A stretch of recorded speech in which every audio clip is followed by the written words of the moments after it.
देखिए latest episodes बिल्कुल ad free. Bharat Ratna doctor Bhimrao Ambedkar को कोटि कोटि नमन। ये कार्यक्रम डॉक्टर भीमराव अंबेडकर के जीवन पर आधारित है, जहां भारत की जनता के प्रति उनके योगदानों को पूरी सजगता से चित्रित और रेखांकित करने का प्रयास है। कार्यक्रम में दिखाई गई घटनाएं लब्ध पुस्तकों से ली गई हैं। इस कार्यक्रम के जरिए चैनल की ओर से एक विश्वसनीय, सजग और सकारात्मक प्रयास है कि डॉक्टर बाबा साहेब भीमराव अंबेडकर के जीवन की संघर्ष यात्रा एवं गौरव गाथा पूरे आदर के साथ घर घर पहुंचे और उनके योगदानों से सभी संपूर्णता में परिचित और आह्लादित हों।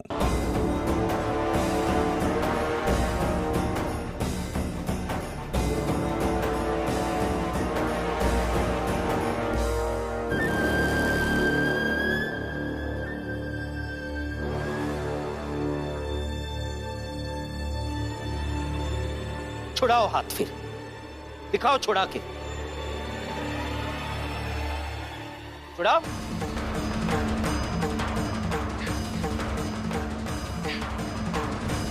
क्या हुआ? छुड़ाओ।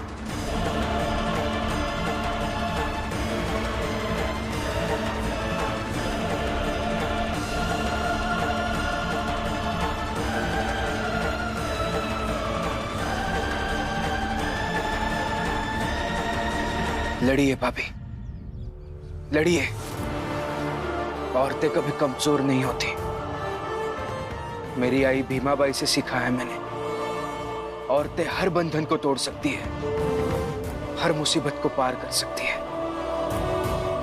और भाभी, आप भी ये मुसीबत पार कर जाएंगी, वो भी बिना किसी के मदद से। लड़िए।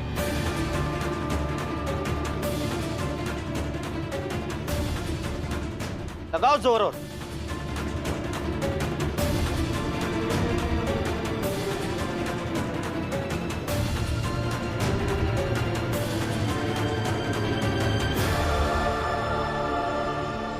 जोर लगाइए भाभी, और ताकत लगाइए।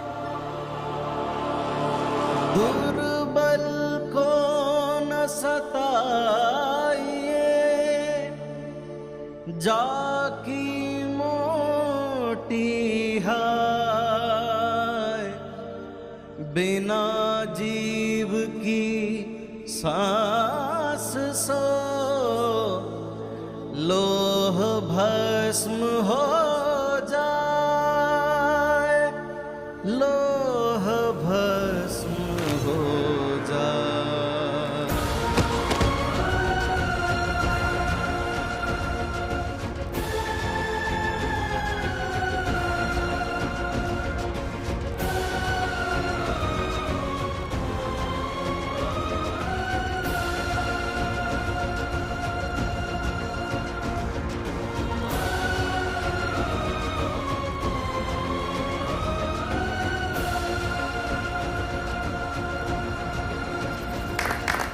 बचाइए आप सब,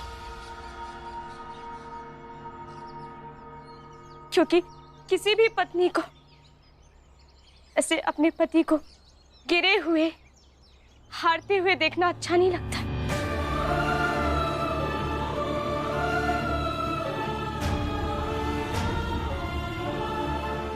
मैं जानती थी कि ऐसा ही कुछ करेंगे, इसलिए बार बार कह रही थी कि वहां पर आकर चाय पी लीजिए, लेकिन इनकी जिद थी। कैसे कैसे समझाऊं इन्हें कि हर जिद अच्छी नहीं होती है और आपकी हर जिद बुरी है।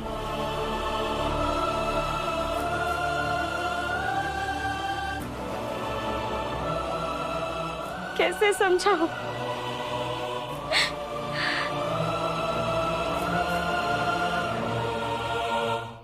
भाषण मत दो और चली जाओ यहां से।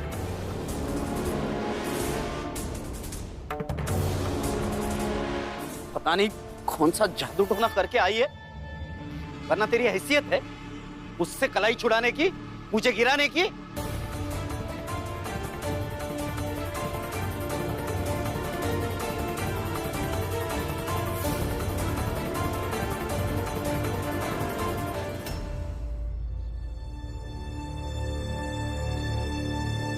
लीजिए,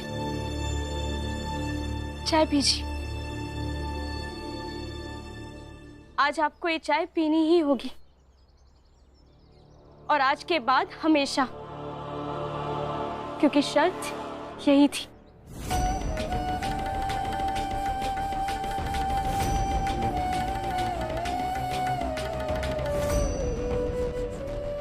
लीजिए।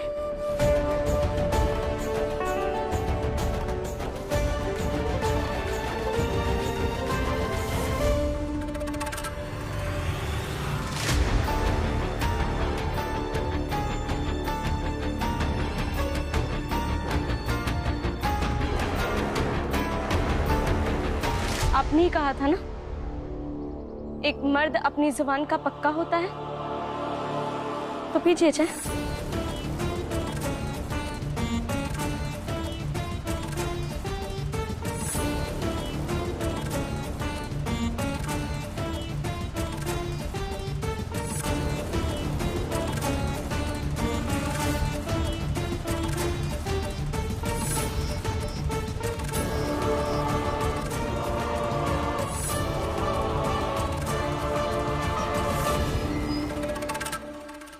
भाभी,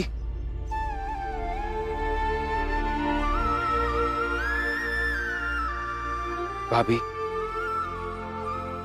मैं किसी की जीत की खुशियां नहीं मना रहा हूं। मैं बस एक औरत की हिम्मत, उसके संकल्प और उसमें छुपी अनंत संभावनाओं को नमन करना चाहता हूं।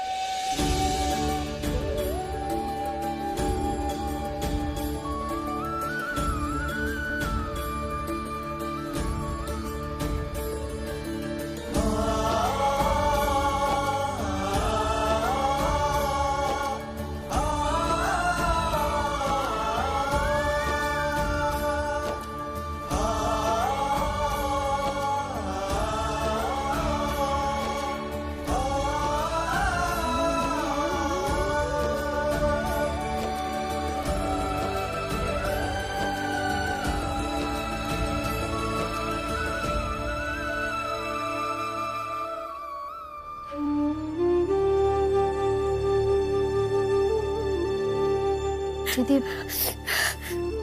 बहुत दर्द कर रहा है क्या?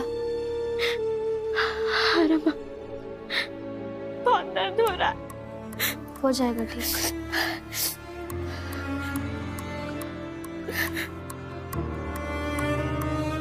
दीदी, आज आपने जो कुछ भी किया ना, मेरे लिए मामूली बात नहीं थी, और ना ही चाल के उन औरतों के लिए जिन्होंने ये सब होते हुए देखा, और ना ही उनके लिए जो भविष्य में आपकी ये कहानी सुनेंगे।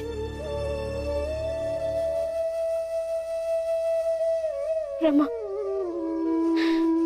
तुमने हर बात को बड़ा और महत्वपूर्ण बनाकर देखा, भीम से सीखा, लेकिन ये बात उतनी भी बड़ी नहीं है दीदी, ये बहुत बड़ी बात है। आसान नहीं होता है अपनी ही कलाई किसी रस्सी से बांधना और उसे खींचकर तोड़ना भी। दर्द सहकर खुद को तैयार करने वाली बात हमेशा महत्वपूर्ण होती है, और मुझे अच्छा लग रहा है कि इस दर्द पर मैं मलहम लगा रही हूँ।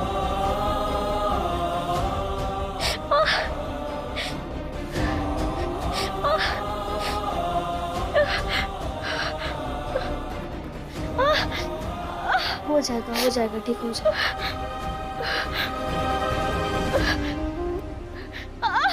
मीरा, बहू के चीखने की आवाज बाला तक पहुंच रही होगी,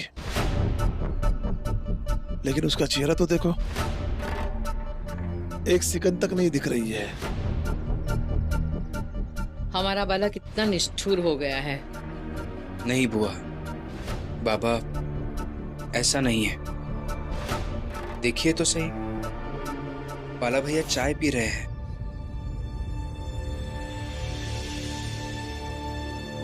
और इसका मतलब यही होता है कि आज बाला भैया एक हिस्सा हार गए और भाभी एक हिस्सा जीत गई। 10 दिन की शर्त है बाबा, बस 2 ही दिन हुए हैं। आप देखिए आने वाले 8 दिनों में बाला भैया का अहम पूरी तरह से पिघल जाएगा। सिर्फ 8 दिन बचे हैं। इन 8 दिनों में भीम को हरा कर यहां से जाऊंगा, तभी करुणा को सबक मिलेगा और वो जीवन भर याद रखेगी कि मर्द की ताकत क्या होती है।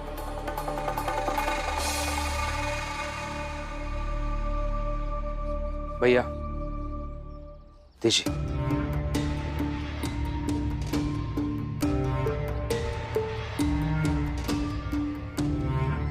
और हो सके तो भाभी का हाथ देख लीजिए, घायल हुई है वो।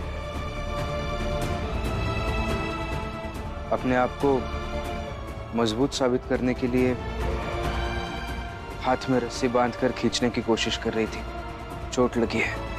अच्छा, तो ये तुम्हें देखना चाहिए ना भीम, क्योंकि इसके जिम्मेदार तुम खुद हो। रोटी बनाने वाले नाजुक हाथों को रस्सी में डालकर खींचने के लिए मजबूर किया है तुमने, तो इसी वजह से वो घायल है। अरे वो तो घर का चूल्हा चौका करके, साफ सफाई करके, मेरी सेवा करके खुशी रहती थी ना। वो तुम हो जिसने उसके दिमाग में ये औरत की ताकत, नारी जाति का सम्मान और पता नहीं क्या क्या भर दिया और उसे बरगला के बिगाड़ दिया। लक्ष्मी, लक्ष्मी, चलो काम ढूंढने चलते हैं। दीदी जल्दी आ जाइए। आज तक तो हम दोनों ही काम ढूंढने जाते थे, आज से तीनों जाएंगे।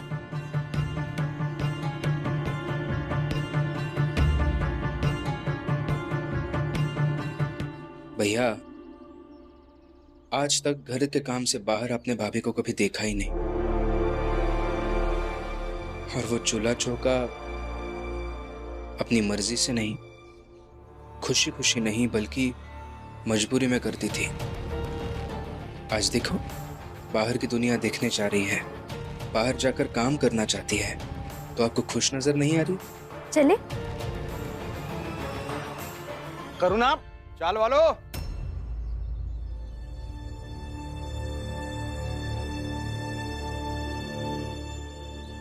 ये भीमराव, रमा, लक्ष्मी, मीरा, आनंद, बाला की पत्नी राम जी और मीरा, ये सब इसी चाल में रहते हैं। हाँ, सब इसी चाल में रहते हैं। सब एक ही परिवार का हिस्सा है और मैं उस परिवार का मुखिया हूं। कहिए ना, क्या बात है? आप सब पर केस किया गया है। क्या? सब पर कानूनी कार्रवाई होगी और हाँ, सबको सजा भी मिलेगी।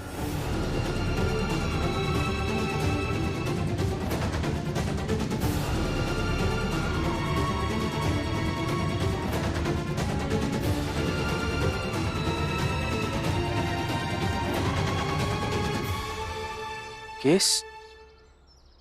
किस बात का केस? आप घर के मुखिया है ना राम जी, तो आपसे ही सीधी बात करते हैं। जीजाबाई आपकी पत्नी है ना?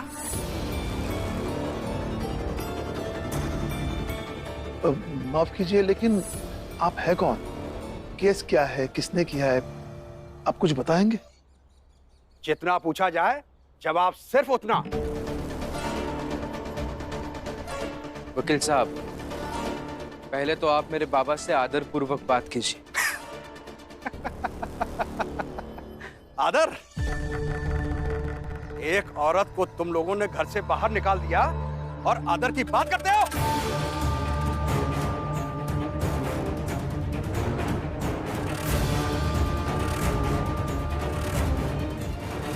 राम जी, तुम बोलो। जी, जीजाबाई मेरी पत्नी है, तो मैं उनका वकील हूं।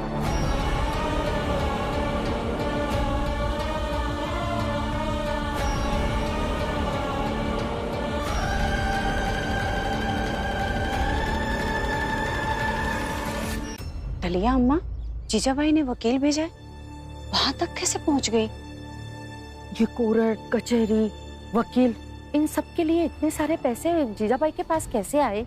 आपको अंदाजा भी है कि ये केस लड़ने के लिए उन्होंने मुझे फीस में क्या दिया है? क्या?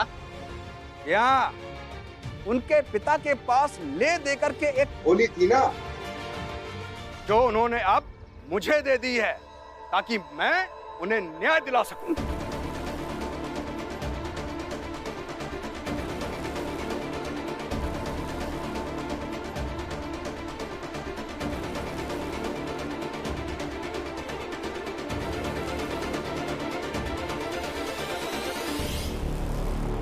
देखिए वकील साहब, जीजाबाई को हमने घर से नहीं निकाला है, बल्कि वो खुद चली गई है।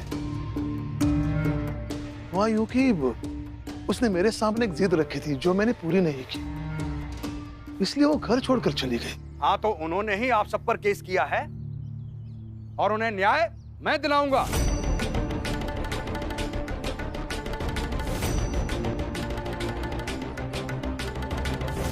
आपको जो करना है कीजिए, मुझे अपने घर परिवार के लिए सब्जी लानी है और मैं जा रहा हूं। राम जी, सब्जी लेने के बहाने आप बच नहीं सकते।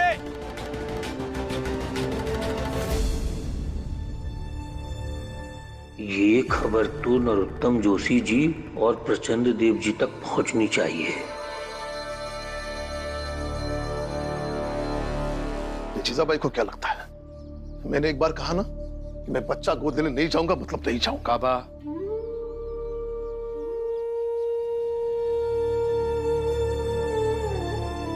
मान जाइए ना बाबा, नहीं तो फिर से एक नई लड़ाई शुरू हो जाएगी। और जबकि इस लड़ाई में जीजाबाई ज्यादा सही है,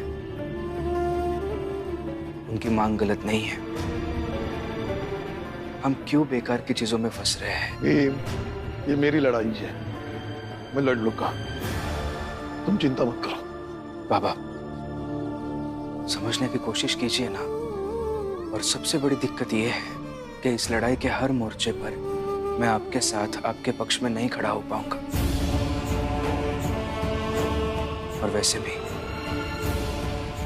अपनों से लड़ाई लड़ने में इंसान ज्यादा थकता है, ज्यादा टूटता है। मान जाइए ना बाबा। हो गए?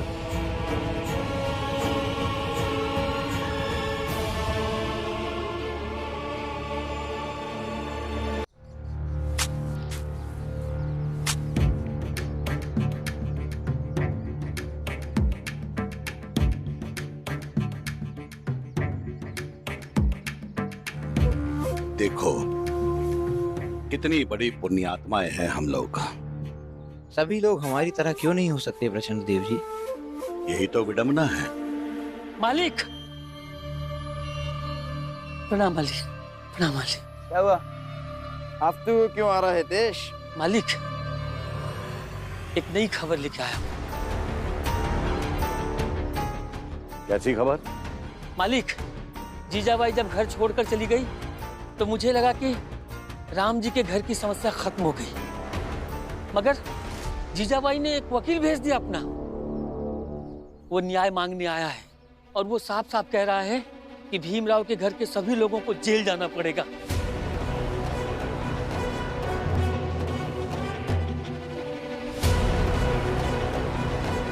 हितेश, मालिक, सच बोल रहा है ना? आज तक मैंने कभी आप लोगों से झूठ बोला है? शाबाश, बहुत खूब। हितेश मालिक, तुम्हें पता है कि वो वकील इस समय कहाँ है? चाल में। हाँ? हितेश मालिक, अब पौधे तुम लगा। जी मालिक। हम जाते हैं चौल। चौल जाकर उस वकील से मिल। जी मालिक। प्रचंड देव जी, चलिए। बढ़िया काम किया।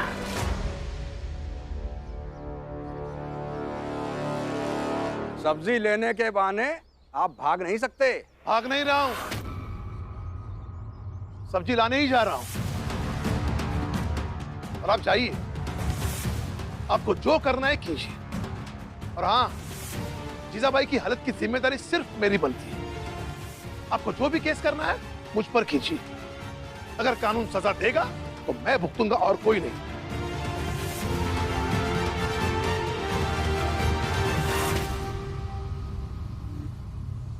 वो क्या है ना कि केस में सबके नाम लिखे हुए हैं, तो सजा भी सबको मिलेगी।